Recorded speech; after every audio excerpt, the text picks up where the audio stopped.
데살로니가 전서 4장 1절부터 8절 말씀입니다. 데살로니가 전서 4장 1절부터 8절 말씀까지 교독하시겠습니다. 그러므로 형제들아, 우리가 끝으로 주 예수 안에서 너희에게 구하고 권면하노니 너희가 마땅히 어떻게 행하여 하나님을 기쁘시게 할 수 있는지를 우리에게 배웠으니 곧 너희가 행하는 바라 더욱 많이 힘쓰라. 우리가 주 예수로 말미암아 너희에게 무슨 명령으로 준 것을 너희가 아느냐. 하나님의 뜻은 이것이니 너희의 거룩함이라 곧 음란을 버리고 각각 거룩함과 존귀함으로 자기의 하나님에 대할 줄을 알고 하나님을 모르는 이방인과 같이 세욕을 따르지 말고 이에 분수를 넘어서 형제를 하지 말라. 이는 우리가 너희에게 일하라고 선언한 것 같이 이 모든 일에 주께서 시험하여 주시니라. 하나님이 우리를 부르심은 부정하게 하심이 아니요 거룩하게 하심이니 그러므로 소망을 다하는 사람을 저버리지 말고 너희에게 내 성령을 주신 하나님을 저버리니라. 아멘. 예전에 TV에서 소프라노 조승희 씨가 초대 손님으로 나와서 이야기를 하는 것을 보았습니다. 유명한 한국이 낳은 오페라 가수죠. 그래서 이 얘기 저 얘기 많이 하다가 다시 태어나면 어떻게 살고 싶은가 이렇게 사회자가 물었습니다. 그때 이분이 아주 의외의 대답을 합니다. 그냥 평범한 사람들처럼 결혼하고 아이를 낳고 그렇게 살았으면 좋겠다 이런 말을 합니다. 일반인들은 유명 인사들의 삶이 부러운데 정작 유명한 인사들은 그런 모든 대중에게 자신이 노출된 이런 삶이 아니라 그냥 평범하게 살고 싶어하는 그런 마음이 더 크다고 하는 것이죠. 그래서 자신은 이렇게 유명해서 어디 가든지 사람들이 알아보고 그래서 피할 데도 없지만 내가 다시 태어난다면 그냥 평범하게 결혼하고 평범하게 자녀 낳고 그냥 평범한 사람처럼 살고 싶다 이렇게 이야기를 하는 것 같습니다. 그런데 오늘 본문에서는 어떻게 살고 싶은지를 묻는 것이 아니라 어떻게 사는 것이 마땅한가, 또 어떻게 사는 것이 하나님을 기쁘시게 하는 것인가, 이것을 말씀하고 있습니다. 우리는 어떻게 살아야 될까요? 우리 그리스도인들은 어떻게 사는 것이 마땅하고 어떻게 사는 것이 하나님을 기쁘시게 하는 삶이 될 수 있겠습니까? 먼저 우리가 어떻게 살아야 되느냐를 말하기에 앞서서 우리가 알고 꼭 짚고 넘어가야 될 부분이 있습니다. 하나님을 믿는 사람으로서 우리는 어떻게 살아야 되는가? 이 문제가 중요하기는 하지만 먼저 우리가 알아야 될 것이 있습니다. 그것은 내가 누구인가 이것을 아는 것입니다. 내가 누구인가? 나는 어떤 존재인가? 자기 정체성에 대해서 분명히 우리는 알고 있어야 한다는 것입니다. 러시아의 대문학가 가운데 이 도스토옙스키라는 문학가가 있습니다. 러시아에 많은 위대한 문학가가 있지만 그 중에 어쩌면 가장 위대한 인물이 이 도스토옙스키가 아닌가. 톨스토이도 있지만 어쩌면 톨스토이보다 훨씬 더 깊이 있는 이런 작품을 쓴 사람이 이 도스토옙스키라고 하는 인물인데 그가 쓴 이 까라마조프가의 형제라는 책이 있습니다. 작품이 있는데 굉장히 두꺼운 책이고 또 어떻게 보면은 읽기 어려운 책이지만 그러나 이 책은 아주 위대한 고전 가운데 한 권이기 때문에 여러분들도 꼭 한번 읽어보았으면 좋겠습니다. 우리 특별히 젊은 청년들은 이 도스토옙스키의 작품 그 가운데에서 이 까라마조프가의 형제들이라는 이 책은 한번 꼭 읽어보면 좋지 않을까 싶습니다. 이 작품에는 자기 아들에게 비참하게 살해당하는 표도르라고 하는 인물이 등장합니다. 아들에게 죽임을 당하는 인물입니다. 그런데 이 표드라고 하는 사람은 육체적인 쾌락과 돈 버는 것만을 인생의 목적으로 삼고 살아가는 아주 태폐적이고 구역질나는 인물로 묘사되어져 있습니다. 그런데 정작 이 작품 속에 표도르의 문제는 자기 스스로를 몇 시당에 마땅한 비열하고 더러운 놈이라고 스스로 생각한다는 데 있습니다. 이 표도르라는 사람은 자기 자신을 그렇게 인식을 하는 거예요. 나는 정말 비열하고 더러운 그런 존재다. 나는 정말 아주 그냥 악하고 그리고 모든 사람들에게 비난받을 만한 그런 더러운 인물이다 라고 스스로 그렇게 생각을 하는 것입니다. 그렇게 생각했기 때문에 그는 더욱더 그의 삶이 비열해지고 아주 수치스러운 그런 일들을 저지르면서 살아왔다라고 하는 겁니다. 그러니까 이 표도라는 인물은 그 작가가 만들어낸 어떠한 인물상 가운데에서 가장 추악한 인물인데 스스로 그렇게 추악한 존재로 생각을 하는 거예요. 그렇게 생각하다 보니까 실제로 추악한 일들을 계속해서 하는 이런 인물이 바로 이 표도르라고 하는 인물입니다. 반면에 이 표도르의 셋째 아들이 있는데 알묘샤라고 하는 이 인물이 있습니다. 이 알묘샤는 하나님의 깊은 사랑을 깨달은 사람입니다. 하나님의 사랑으로 거듭난 사람이고 그래서 그는 마음이 깨끗하고 아주 신앙심이 깊은 사람입니다. 자신의 마음이 깨끗하기 때문에 그는 다른 사람들을 대할 때도 항상 선한 마음으로 대하고 또 지극한 관심과 사랑을 가지고 대하는 아주 사랑스러운 그런 인물이죠. 아무리 사악하고 또 지저분한 인간이라 할지라도 상대방의 마음 가운데 깃들어져 있는 사랑스럽고 선한 면을 찾아내서 이해하고 인정해 줌으로써 사람들을 격려하고 그를 구원하는 그런 인물이 바로 이 알묘샤라고 하는 셋째 아들입니다. 저는 항상 이 작품을 생각할 때마다 사람이 자기 자신을 어떤 존재로 생각하느냐가 얼마나 중요한지 이것을 깨닫게 됩니다. 이 표도르라는 사람은 자기를 아주 악한 사람, 지저분한 사람, 이런 사람으로 수치스러운 인간으로 생각하니까는 행동 자체도 그렇게 살아가는 겁니다. 자기 자신이 인식하는 대로 그렇게 살아가는 거죠. 반면에 알묘샤라고 하는 이 인물은 순결한 사람, 거듭난 사람, 그래서 모든 살아가는 마음 가진 사람, 그렇기 때문에 모든 사람들에게 이해하고 관용하고 용납하는 이런 사람으로서 그렇게 살아간다라고 하는 겁니다. 그러니까 자기가 자기 자신을 생각하는 대로 그렇게 행동하고 살아간다라고 하는 것입니다. 그래서 어떻게 살아야 하는지를 우리가 생각하기에 앞서서 내가 하나님과 어떤 관계가 있는지 그것을 아는 것이 무엇보다 중요하다는 것입니다. 내가 누구인지, 내가 얼마나 귀한 존재인지, 내가 얼마나 놀라운 그런 존재인지 이것을 우리는 분명히 아는 것이 중요합니다. 데살로니가전서 1장 4절에서 바울은 성도들을 향해서 이렇게 말합니다. 하나님의 사랑하심을 받은 형제들아 너희의 택하심을 아노라 이렇게 말하죠. 그러니까는 데살로니가 교회 성도들은 하나님의 사랑을 받은 형제들이다. 하나님의 택함 받은 자들이다. 이렇게 말하는 거죠. 그리고 또 데살로니가서 2장 20절 말씀에서도 너희는 우리의 영광이요 기쁨이니라 이렇게 말합니다. 이 얼마나 놀라운 표현입니까? 나는 하나님의 사랑받은 자이다. 또 내가 하나님의 택함받은 자이고 또 나는 너희는 우리의 영광이 우리의 기쁨이다. 이런 말들을 하고 있는 것입니다. 저는 힘들 때마다 내가 누구인가 이것을 항상 생각합니다.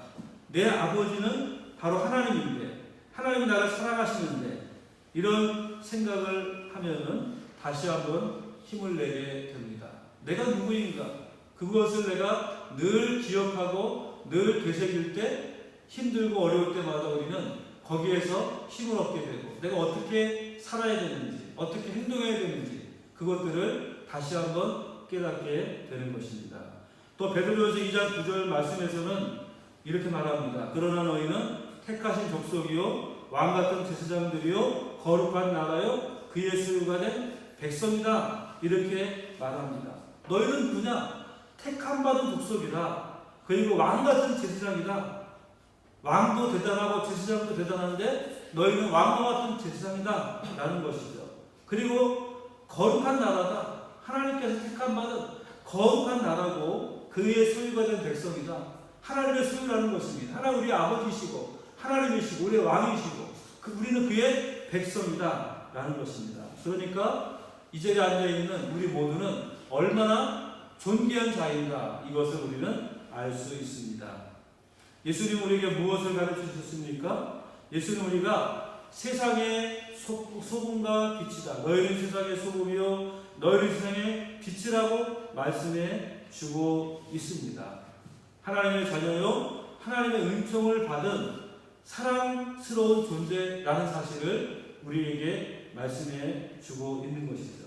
그래서 성경은 우리가 하나님의 자녀인 만큼 하나님의 자녀답게 빛의 자녀답게 착하고 의롭고 진실하게 살아가는 것이 마땅하다. 너희는 빛의 자녀들 아니냐? 그러면 빛의 자녀와 같이 살아야 될 것이 아니냐? 이렇게 말씀해 주고 있는 것입니다.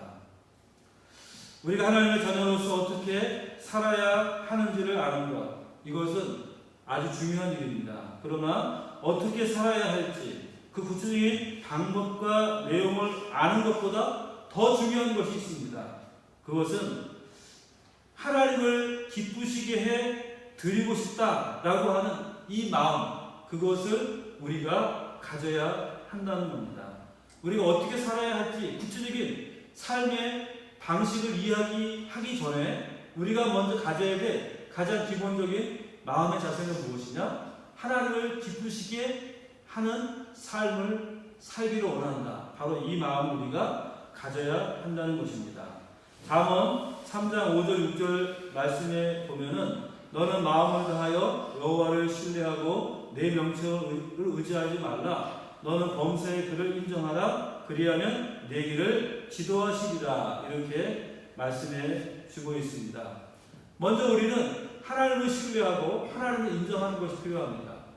하나님은 우리의 아버지시고 우리를 반드시 생명의 길로, 우리를 반드시 축복의 길로 인도하신다라고 하는 그 믿음. 그래서 우리가 하나님을 의지하고 신뢰하고 나아가면은 우리가 도달하는 곳은 어디입니까? 하나님의 축복을 누릴 수 있는 그 자리로 우리가 도달할 수 있다라고 하는 이 믿음을 우리는 가져야 하는 것입니다.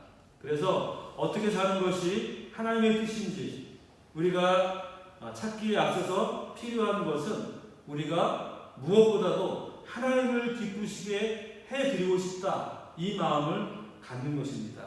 하나님을 신뢰하고 사랑하는 마음이죠. 그래서 어거스틴은 이렇게 말했습니다.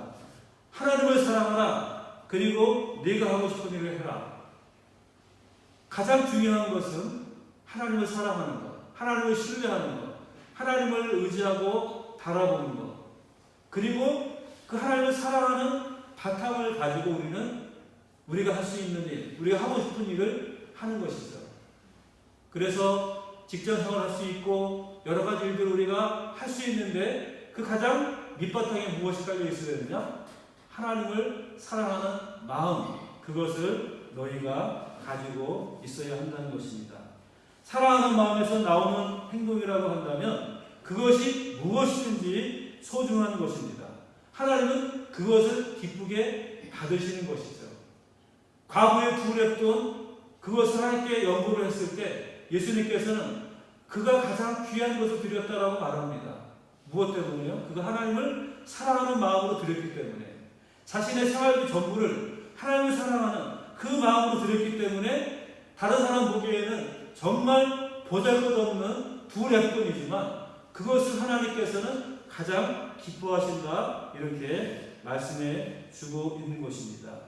우리가 하나님을 사랑하는 마음에서 한다면은 우리는 무슨 일을 해도 하나님 그것을 기뻐하실 것입니다. 우리가 어떤 일을 한다 한들 하나님은 그것을 받으시고 좋아하실 것이다 라고 하는 것입니다. 만약 아내나 남편이나 아니면 애인을 사랑하는 마음이 있다고 한다면 우리가 그에게 꽃을 사주든 아니면 책을 사주든 아니면 옷을 사주든 아니면 작은 빵을 하나 사주든지 간에 구체적인 내용은 얼마든지 우리가 다룰 수 있지만 그러나 중요한 것은 상대방을 기쁘게 하겠다라고 하는 그 마음으로 하는 것이라고 한다면 그 마음은 가장 수조한 것이고 그 행동은 가장 값진 행동이 될 수 있다라고 하는 것입니다. 하나님을 기쁘시게 드리겠다는 이 마음이 우리의 삶의 동기가 되어야 합니다. 그것은 예수님이 항상 이 땅에서 가지고 있었던 삶의 동기였습니다. 요한복음 8장 29절 말씀에 보면은 이렇게 말씀해주고 있어요. 나를 보내신 이가 나와 함께 하시도다. 나는 항상 그가 기뻐하시는 일을 행함으로 나를 혼자 두지 아니하셨느니라. 이렇게 말합니다. 예수님은 이 땅에서 사셨을 때 육신의 몸을 입고 이 땅에 사는 삶에서 가장 중요한 기준은 무엇이냐? 항상 그가 기뻐하시는 일을 행하는 것입니다. 하나님이 기뻐하시는 일을 내가 행한다. 이렇게 말씀해주고 있어요.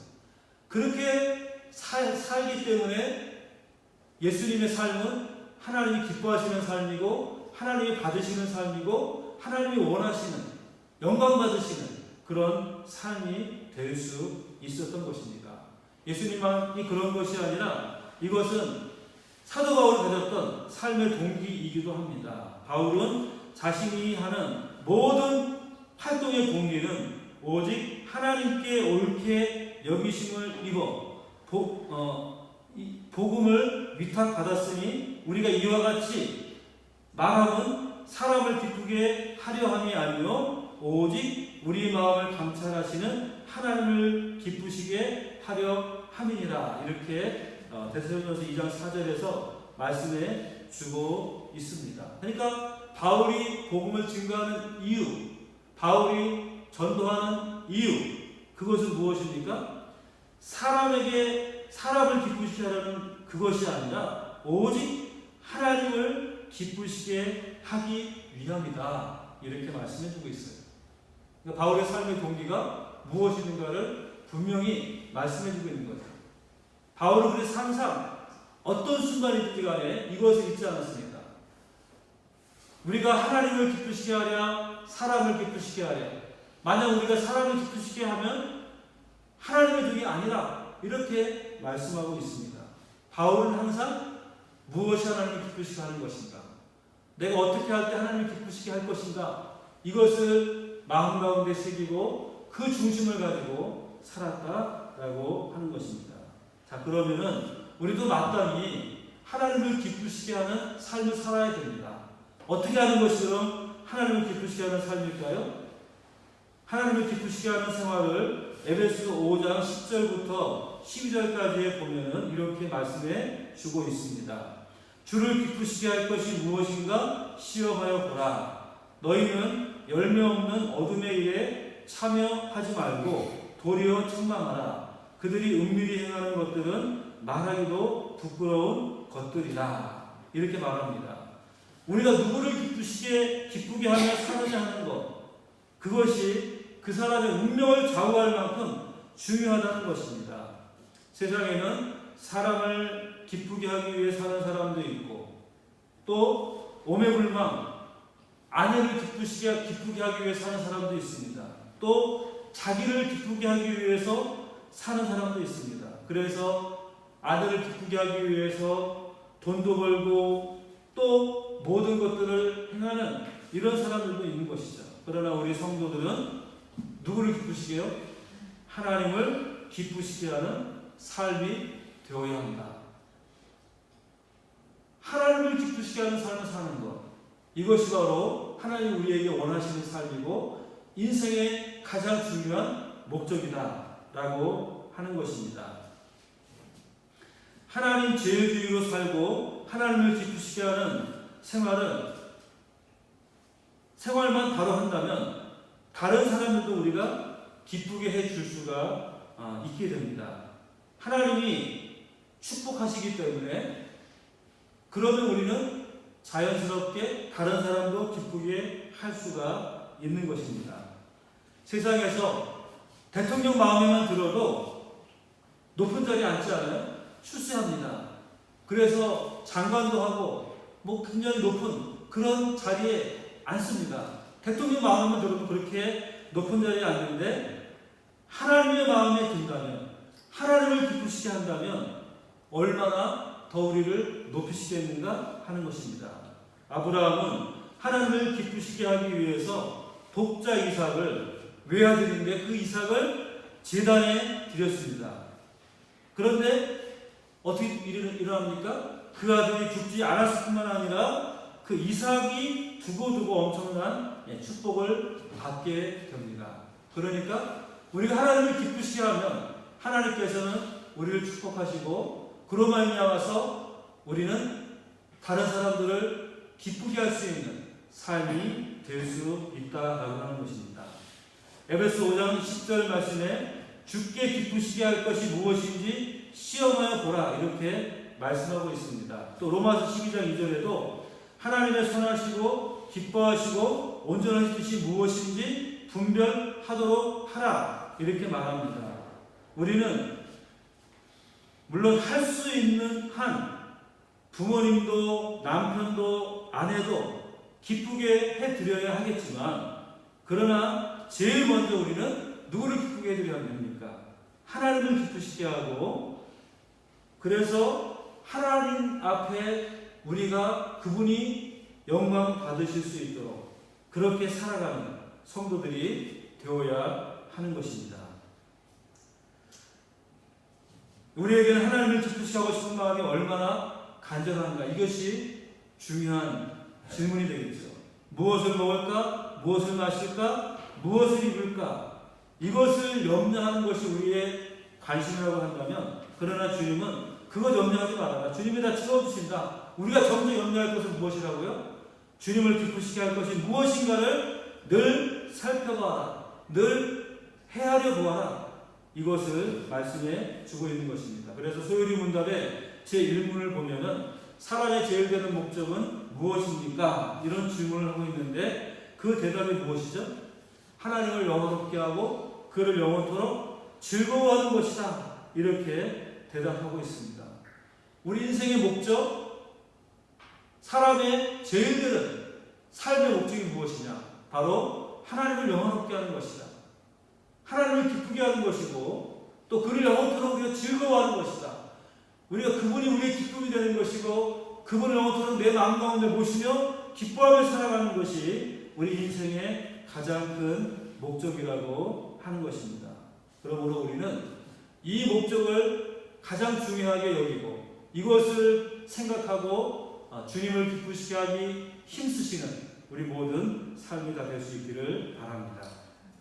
그 다음에 우리는 그리스도인답게 살아야 하는데 하나님의 자녀답게 어떻게 살아갈 수가 있습니까? 이런 이야기가 있습니다. 갓난 곰새끼가 혼자 고민을 합니다. 어떻게 잘 걸을 수 있을까? 오른발을 먼저 내딛고 아니면 왼발을 먼저 내딛어야 하는가? 아니면 동시에 앞발을 내딛고 그 다음에 뒷발을 내딛어야 하는가?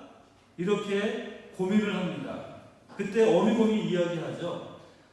너무 생각을 많이 하지 말고 그냥 걸어라. 그러면은 처음에는 넘어질 수도 있고 비틀비틀할 수도 있지만 그러나 시간이 지나가면은 너는 자연스럽게 걸을 수 있게 될 것이다. 이렇게 어미곰이 이야기했다는 것입니다. 그렇죠. 우리는 이미 알고 있는 하나님의 말씀을 순종함으로 하나님의 뜻대로 살 수가 있는 것입니다.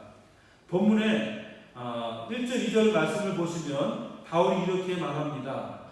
이것을 표준 세번역 성경으로 제가 한번 읽어드리겠습니다. 여러분은 어떻게 살아야 할지 우리에게서 배운 대로 하고 있으니 더욱 그렇게 하십시오. 우리가 주 예수의 이름으로 무슨 지시를 내렸는지를 여러분들은 알고 있습니다. 자, 굉장히 쉽게 번역을 했습니다.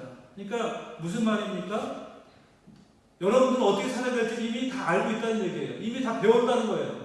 배운 대로 사십시오. 여러분들이 알고 있는 대로 행하십시오. 이것을 말씀하고 있는 것입니다. 이 데살로니가 교회 교인들 예수 믿은 지 불과 얼마 되지 않았어요. 여러분들보다 훨씬 더 짧은 기간밖에 되지 않습니다. 그러니까 데살로니가 교인들보다도 여기 앉아있는 여러분들은 훨씬 더 많은 하나님의 뜻을 알고 있고 하나님의 말씀을 알고 있어요. 그러니까 무엇입니까? 여러분이 알고 있는 대로 행하시고 여러분이 알고 있는 것을 그대로 살아가십시오. 이렇게 말씀하고 있는 것입니다. 우리가 알고 있는 대로, 우리가 이미 배운 대로 그렇게 행하는 것, 이것이 바로 우리가 하나님을 기쁘시게 하는 삶이 된다는 것이죠. 우리가 얼마나 많이 알고 있습니까? 우리가 데살로니가전서 5장 16절 18절에 보면은 항상 기뻐하라, 쉬지 말고 기도하라, 범사에 감사하라. 이는 너희를 향하신 그리스도에서 너희를 향하신 하나님의 뜻이니라. 하나님의 뜻이잖아요. 이렇게 우리가 사는 것이 하나님을 기쁘시게 하는 것입니다. 너희는 먼저 그의 나라와 그의 의를 구하라. 그리하면 이 모든 것을 너희에게 더하시리라. 우리가 다 알고 있는 말씀이잖아요. 알고 있는 대로 우리가 행하라, 살아라. 이렇게 말씀하고 있는 것입니다. 우리가 알고 있는 하나님의 말씀, 그것을 머리에만 남겨두지 말고 삶에서 실천하고 행동하면 그것이 바로 하나님을 기쁘시게 하는 삶이라는 것이죠. 하나님을 기쁘시게 하는 게 무엇인가 고민할 필요가 없습니다. 우리가 알고 있는 대로, 즉 이미 우리가 배운 대로 그대로 우리가 행하고 실천하고 살아간다면 그것이 바로 하나님을 기쁘시게 하는 삶인 것입니다. 오늘 본문의 3절 이하의 말씀에 보면은 사도 바울은 구체적으로 어떠한 삶을 우리가 살아야 될 것인가에 대해서 말씀하고 있는데 3절부터 7절까지 한번 같이 읽어보겠습니다. 하나님의 뜻은 이것이니 너희의 거룩함이라 곧 음란을 버리고 각각 거룩함과 존귀함으로 자기 안에 대할 줄을 알고 하나님을 모르는 이방인과 같이 세격을 따르지 말고 이 일에 분수를 넘어서 형제를 해하지 말라. 이는 우리가 너희에게 미리 말하고 증언하는 것과 같이 이 모든 일에 주께서 신원하여 주십니다. 하나님이 우리를 부르심은 부정하게 하심이 아니요 거룩하게 하심이니라. 자, 여기에서 하나님의 뜻은 무엇이라고 말합니까? 하나님의 뜻은 이것이니 너희의 거룩함이다. 너희가 거룩하게 사는 것, 이게 바로 하나님의 뜻입니다. 거룩함은 뭡니까? 구별됨입니다. 세상과 구별된 삶, 세상의 죄악과 구별된 삶을 우리가 살아야 한다라는 말씀을 하고 있습니다. 그런데 특별히 오늘 이 거룩함의 삶에 어떠한 주신 말씀을 보면은 우리가 어떠한 이 성적인 문제에서 거룩함을 유지해야 된다, 이 사실을 말씀해 주고 있어요. 왜냐하면 세상이 너무나 악하기 때문에, 악한데 그 악함의 증거, 모습이 어떤 모습 나타납니까? 성적인 타락으로 지금 너무나 많이 나타나고 있는 거 우리가 보지 않습니까? 지금 뉴스를 시끄럽게 하는 것들을 보면 다 뭐예요? 성적인 추악한 모습들을 우리가 보게 됩니다.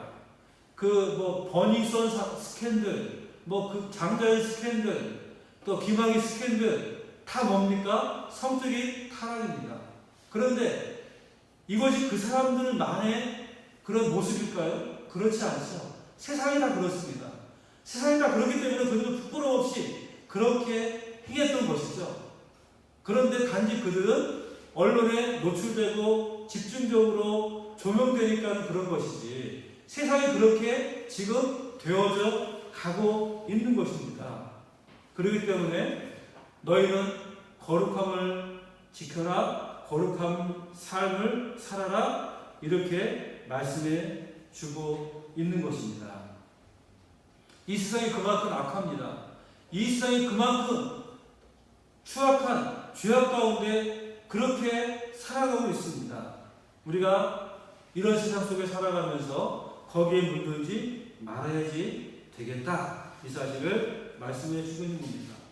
그 당시에 그 당시에도 이런 문제가 심각했다면 오늘날 이 시대는 얼마나 더 이 문제가 심각하겠습니까?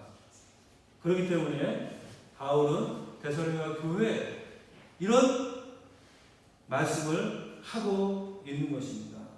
우리가 기억해야 할 것은 우리의 사고와 가치관은 우리가 몸담고 있는 사회와 시대와 풍조에 깊은 영향을 받는다는 사실입니다. 우리가 살고 있는 이 시대의 풍조에 영향을 안 받을 수가 없어요. 알게 모르게 우리는 이 사회, 이 시대 풍조의 영향을 받으며 살아가고 있는 것입니다. 많은 경우에 스스로 생각하고 판단하는 것 같지만 사실은 무의식적으로 이 시대 정신을 우리는 따르고 있는 것입니다. 그래서 바울은 로마서 12장 2절에서 너희가 이 시대를 본받지 말고 오직 마음을 새롭게 함으로 하나님의 선하시고 기뻐하시고 온전하신 뜻이 무엇인지 분별하도록 하라, 이렇게 권면하고 있습니다. 이 사회가 어지럽고 혼란스러울수록 하나님의 뜻이 무엇인지 분별력이 필요하다는 것입니다. 이 시대 정신이 우리 행동의 표준이 아니라 하나님의 말씀이 표준이 되어야 한다라는 겁니다. 다른 사람들 다 그렇게 살고 있으니까 나도 그렇게 살아도 상관없지 않느냐, 그렇게 이야기하면 안 돼요. 이 시대의 표준이 우리의 표준이 아닙니다. 우리의 표준은 어디에 있어요? 하나님의 말씀. 하나님이 무엇으로 말하는지 그것이 우리의 기준이 되어야 되고 표준이 되어야 합니다. 그래서 분별하라는 말씀을 하고 있는 것입니다. 우리가 어떻게 살아야 할까요? 어떻게 살까 질문하기에 앞서서 먼저 기억하고 확실히 우리가 해두어야 할 것이 있습니다. 바로 우리는 누구인가? 나는 누구인가 하는 사실이죠. 여러분은 하나님의 거룩한 자녀입니다. 빛의 자녀입니다. 언제 어디서나 우리가 하나님에게 얼마나 소중한 존재인가 하는 사실을 여러분 꼭 기억하시길 바랍니다.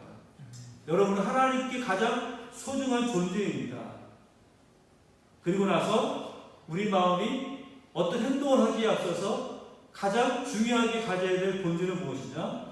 하나님을 기쁘시게 하는 마음을 가져야 한다. 무엇을 하든지 그 전에 하나님을 기쁘시게 하는 마음으로 하는 것이 되어야 한다는 것입니다.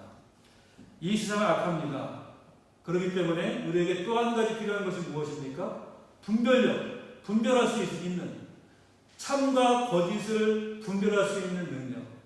이 세속적인 정신과 하나님의 뜻을 분별할 수 있는 이 분별력을 우리는 가져야지 한다는 것입니다.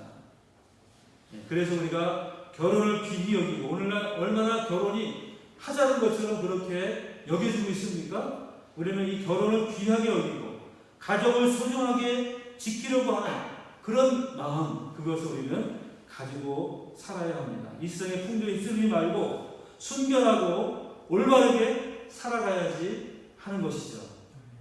그리고 서로를 존중해야 합니다. 이것이 여러분을 부르시고 사랑하시고 여러분들이 행복하기를 원하시는 하나님의 뜻이라는 이 사실, 우리가 다시 한번 기억하면서 우리 하나님의 뜻대로 살아갈 수 있는 여러분들이 다 될 수 있기를 주님의 이름으로 축원합니다.